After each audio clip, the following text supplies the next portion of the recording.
So you guys, even for you who are not in sports science, it's all about context. Even science, it's all about context. And you guys will read a lot of, I'll give a very basic example. You guys will read a lot of studies that are done on nutrition. We're told that red meat is bad.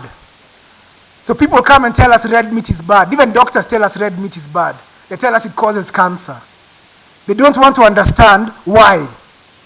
So the reason behind it is because in the 80s and 90s, the cows or the beef cattle or the red meat that was being reared in the States was being reared with antibiotics, with all these negative things. So what happened is that, of course, if you eat red meat, you get an increased risk of cancer. That or high cholesterol, etc., whatever it is. However, in Kenya, our beef, okay, most of our cattle is reared grass-fed. However, if you're told switch to white meat, which is chicken, you'll notice in Kenya the chickens are being given a lot of antibiotics, etc. So when someone is telling you to shift from red meat to white meat due to a study that was done years ago in the States, they've lost the context. I'll give you an example.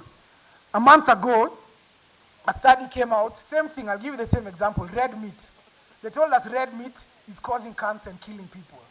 However, what they left out from the study, and that's why be careful about what journalists put out in the media.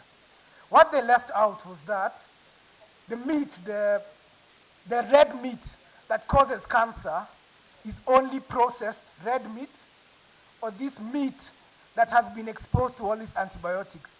Grass-fed red meat cannot cause cancer, cannot cause increased risk of heart disease. So for science, for those who are in science field, context is everything. So let's come back to what's the current sports situation in Kenya, and this is now the last part of my talk. So currently in Kenya, I must say things are sad. Things are very, very sad. I've had the privilege of being able to work with a few teams in Kenya, and we are not going in the right direction. From coaching, from everything, from the science aspect. So I don't want to digress too much. Since my talk today is on science and technology in sports, in Kenya there's almost no sports science, almost zero technology that's being used in sports. Of course, here and there are a few people who have tried. In the FKF, there's someone who I know who has really tried to improve that, and we appreciate his efforts. In running also, we have seen some of that. I'll give you an example for the sports scientists who are going to graduate and come later. We are being fought out there by the coaches, by some of them in the ministry, because we are specialists in the field. So what I'm trying to improve in Kenya is that we need to get more specialists in the sports field. People who have taken the time to go and study sports and come back. As if I said, let's speak candidly. I've gone to the National Olympic Committee. I've gone to the Kenya National Sports Council. I've gone to Athletics Kenya. I've gone to FKF, all the unions. Completely ignore what I'm saying because they know it's going to help sports. And their agenda is mostly not to help sports. They want to line their pockets.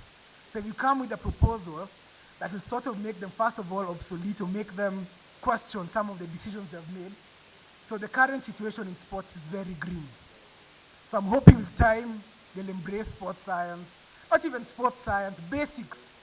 Are the athletes being given proper food? Are they living in appropriate accommodation? Are they sleeping 8 hours?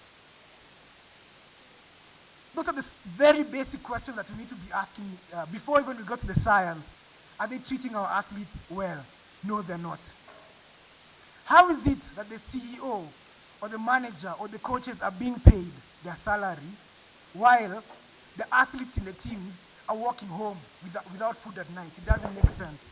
It should be the other way around. We should be slaving for the athletes. And don't get me wrong, as specialists in sports, we also need to make money. However, if we grow the sport, we'll be able to help sports grow in Kenya. So, now, when I came from Hong Kong, I'd learned all these amazing things about how science, etc. So I thought, how is it that I can help coaches measure some of their performance, external, internal performance? So I used some of my savings. I bought some GPS devices. I bought heart rate monitors. I paid for video analysis software. And these things don't come cheap. Some of these softwares can go for up to 300,000. Some of these devices are almost 1 million, 2 million to get. So I got them and I approached teams with the proposals. So I'll just share with you some of the data I collect from some of the teams. So I'll tell you rugby because that's the one I've been working with mostly. We're able to collect data about each phase of play. You can be able to tell how many minutes we spend time attacking. So from player one, what was the set piece? What was the origin? And once the coach is able to view some of this data, he can be able to tell us, anytime we have the ball, this is what's breaking down. You can be able to tell about set pieces, the amount of tackles we're making. It's ideal to make, in rugby, it's ideal to make something called a positive tackle. So are we making those positive tackles? How does the coach know whether his training program is working? You can be able to tell how much about the kicking percentages. And we can, on top of that, get each statistic for each and every player. So we can be able to tell player one, how many positive ball carries did they have? How many tackles did they make? How many meters did they cover with the ball? And of course, as I said before, within that context, I was telling you. Because if you notice there, if you're looking at negative tackles, there's someone there with 12, another one has 6. Does it mean the one with 12 was better than 6? We have to sit down with the coach, and that's what I was saying. You have to work closely with the coach. And I don't know why coaches are fighting us on that, because we're not taking their jobs. We're here to work together. So from the GPS data, I can be able to calculate the external load. Because I'll give you an example. When we went for the World Cup qualifications for rugby, I'd gotten some of the running statistics, or basically ground covered, by Canada, Hong Kong, and the other 3 teams we played. So I told the coach, if we were to play with these teams, we need to sustain a specific intensity. So from here, I can be able to determine how many accelerations were made, how much high intensity distance. Because the benchmarks I'd put up there were what we needed to sustain effective performance. But if you notice, we were way below what we needed to sustain. And of course, this comes back to development of athletes, but we'll talk about that later. So I'm able to capture what happens outside the body, the number of sprints, average speed, the amount of running power. So from there, I'm able to tell the coaches our intensity did not match what was needed.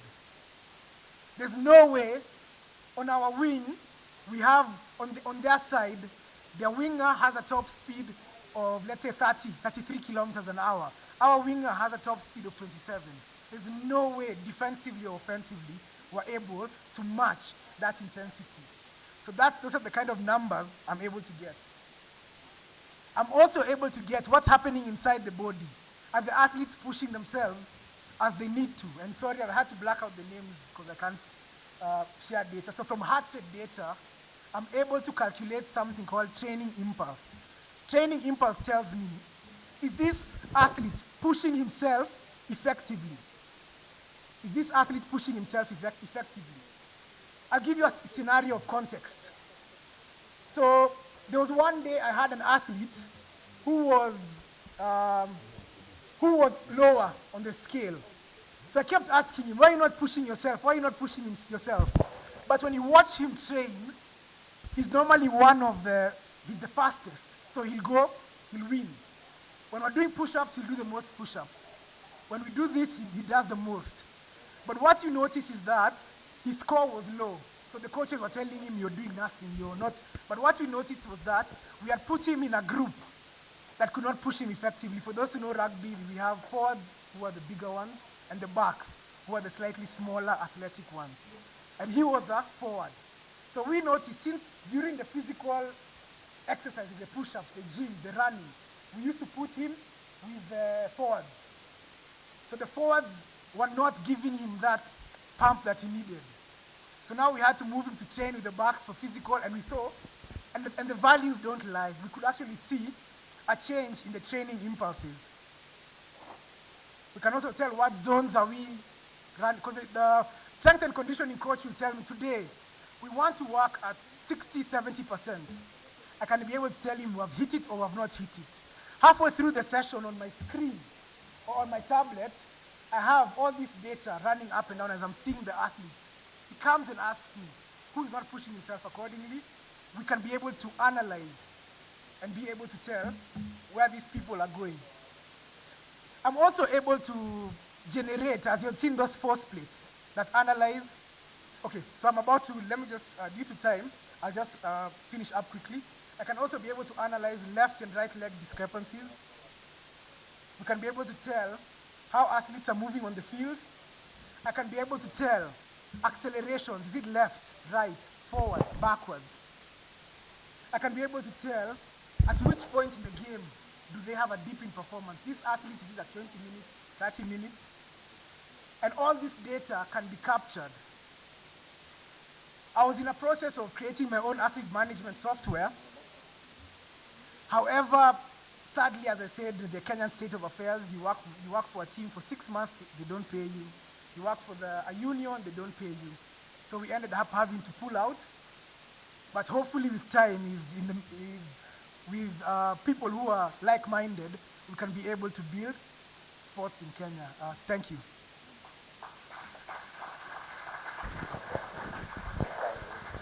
Thank you very much. Thank you very much, Dr. Boit. That is very, very informative. And there's a special presentation to make here on behalf of the chairman of Sakina Foundation and the festival director of the Kenya International Sports Film Festival. I would like to request Madam Oge from Raven to please come forward.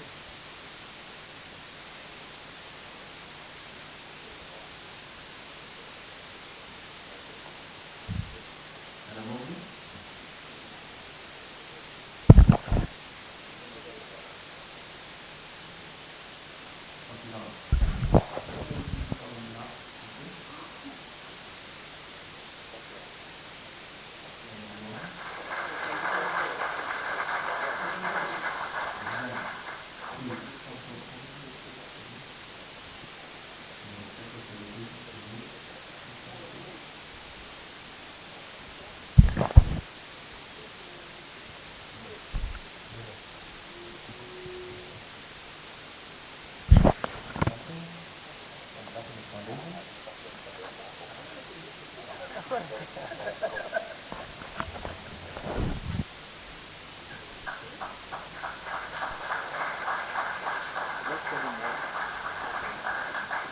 And because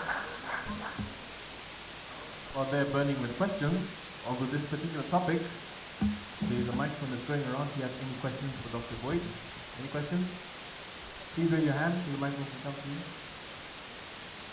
All those young men, you completely, totally understood and absorbed everything.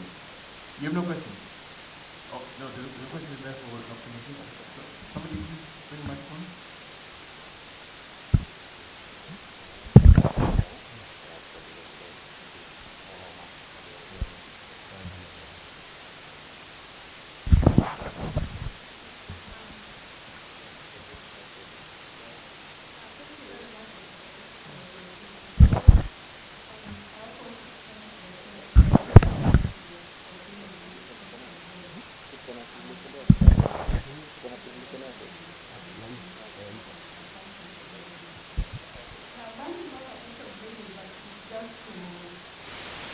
add into your presentation and then we see where we can find a way forward.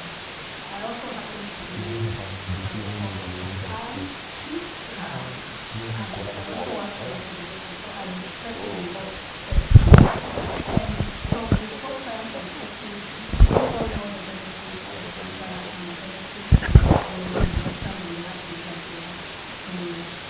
because at the end of the day, we want to perform that. But again, there's also the other question of cost. And I'll give you an example. I work for CPS. Okay. So the time I was preparing my field to go to the the work in the system and I have this idea of my something Yeah. and I wanted to come to the lab and but again, I need to contact. So the question is, we always go out there and do it without wanting for time. What happened? So I felt I think that has happened as well. For us to think what can we do to make information so that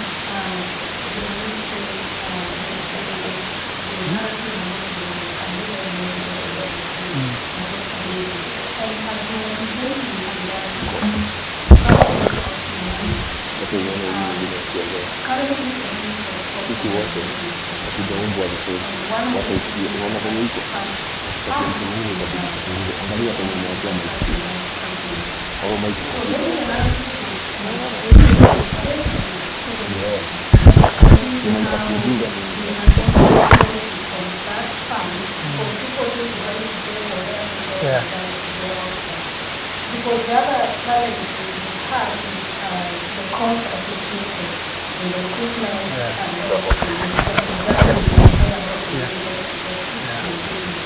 so my recommendation would be, why don't we, there's the guys in the sports science too, why don't we find a way to bring the stakeholders on the system? Because on the other end, when you start, when you bring from the friends that works at the sports, remember those ones, bring them on to do something. So we cannot dismiss them. So that's my challenge to you. How can you do that now? Can I answer quickly? So, based on your first question, based on funding. So funding has been a big issue, but it goes back to how are they spending the money? We keep seeing in the newspapers every time there's some money that has disappeared. If that money was not disappearing, there would not have been an issue of why can't we pay this, why can't we get this technology, why can't we get this? So for funding, there's no excuse to start with. Second question is very important, and I knew it was going to come. How is it we are winning medals without science, without this sports science? First and foremost, we'll note, the only medals, or the medals we're winning mostly, is in athletics. If you look at the other sports, we're not really doing as well as we should be. In athletics, I have an explanation. It's multifactorial why our athletes are doing very well. First and foremost, talent, genetics, superior genetics, exposure to the high altitude over the many years, coming from a slightly disadvantaged background. So that is what put them on the stage. And what you notice is that a lot of athletes have gotten a lot of sports science help from people abroad. So we might say there's no science in sport in Kenya, but it's because we are not providing it for them. Nike did all that for Kipchoge in the Institute ETC. So there is science in sport. However, we're not the ones providing it for them. Rudisha, I don't know if you can agree with me that you've gotten a lot of help from outside in terms of the scientific aspect of things. Or has there been any, or are we running? Yeah. Most of the Kenyan athletes, don't believe so much in science. Yeah. This is because of the limitations we have in terms of believing in ourselves and the talent and so forth. And as you know, most cases, even in Europe, you find like what you have talked about, being exposed to high altitude for a certain long time, period of time. In Europe, some athletes also altitude simulators, but here in Kenya we don't. But in many occasions, even our spies, most of them are now custom. Yes. And because of the technology and science, measuring the difference between per day. Even my when the first time measured my food, one is half a centimeter. Oh. And that really helped me in terms of making a spike that fits me. And that helped me in my training competitions. So This is the last. Okay. Thank you. Okay. What you're telling us, is this also applies to a person like Mourinho there? Because we only see him. He's the only one that we see, but we have a bit of a glimpse of the technical bench. Yeah. Is all that the kind of information that is eventually relayed to him? Yeah, so that's why I said it's very important. Once the data is collected, the coach needs to understand how to implement his program based now on the data that's collected. You might just see the coach down there. However, in the background, there's a team of analysts. In fact, like Real Madrid has one of the biggest budgets for the analysts. They sit in a room, many of them, and that's relayed to the coach, to everyone, how to change the structure of the game, etc. So that data has to be used. For it to be used, it has to go through the coach. Yes. Good afternoon, Dr. Boit. Good afternoon.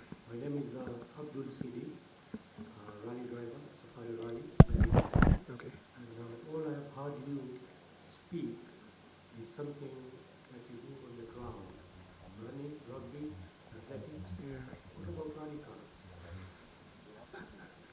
There's double power there because it's human life and machine. Yeah. So, okay.